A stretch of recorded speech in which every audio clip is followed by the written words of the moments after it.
Life is never easy for the poor. They have to work long hours just to get a roof over their heads and one meal a day. If their children are lucky, they go to school. If they are not lucky, they have to work.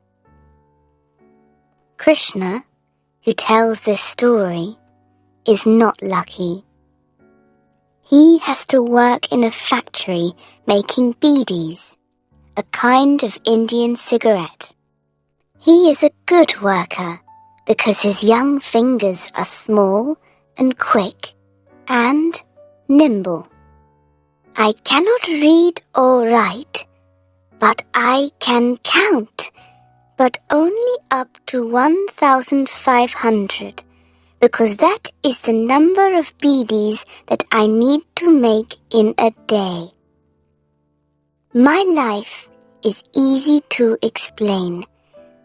If I wake up early, I can play for about 1 hour, or until the sun begins to light up the eastern sky.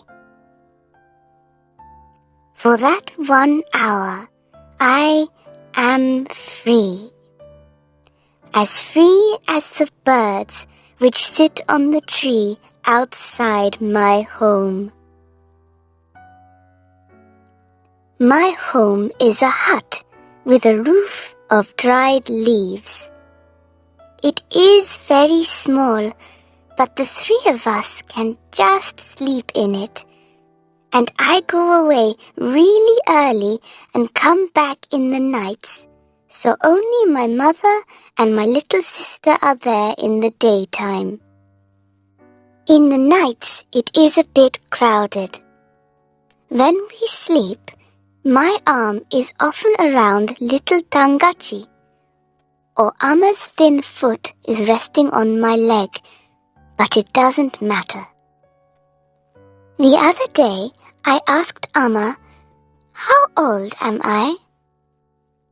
She counted on her fingers. 6. 6 sounds very small when you think about 1,500 beedis, but Sami, the owner of the factory where I work, always says that I have nimble fingers. That night, when we were having our meal outside our home, I asked Amma, "What does nimble fingers mean?"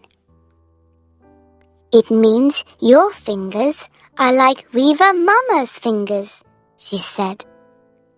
"When your uncle spins his cloth, have you seen how quickly his fingers move, pulling the threads this way and that way? I love to watch Weaver Mama working, and now I am very happy because my fingers are like his." I asked Amma one more question while we drank our rice soup. "Why do I have to work with Sami and not with Weaver Mama?" This question made Amma unhappy, and when she is unhappy, she hits her head with her open hand.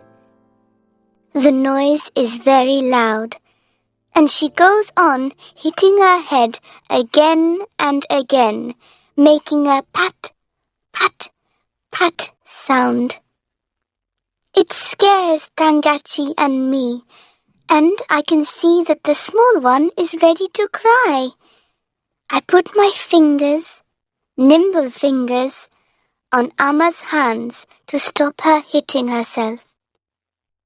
She takes both my hands in her hand and starts crying into them. I can feel warm tears dropping onto my fingers. Here I am, happy that I have Weaver Mama's fingers and Amma is crying.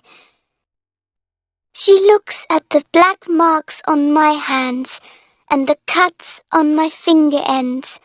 She kisses my hands and holds me and Tangachi close to her. "Amma," I ask again, Why can I not work with Weaver Mama? Tangachi is pushing her finger into my back. Her eyes are telling me to stop my questions, but I want to know. If I can make 1,500 beadies in a day, surely I can help Weaver Mama weave his beautiful cloth. Amma never answered my question that day, but I just went on asking. I asked the same question every night until the next full moon. That night, Tangachi was already asleep. Amma and I were sitting outside watching fireflies dancing in the moonlight. Amma held me close to her and said, Krishna, you have to work all your life with Sami, the bonded labor man. You have to do this to pay back your grandfather's debt. You cannot work for another person because your grandfather has taken 5,000 rupees and sold you to Sami. All your life you will have to work for him in the same way as your father did. I look down to the ground because I do not want Amma to see the tears in my eyes. I am a brave boy, you see, but suddenly my nimble fingers don't feel so nimble anymore.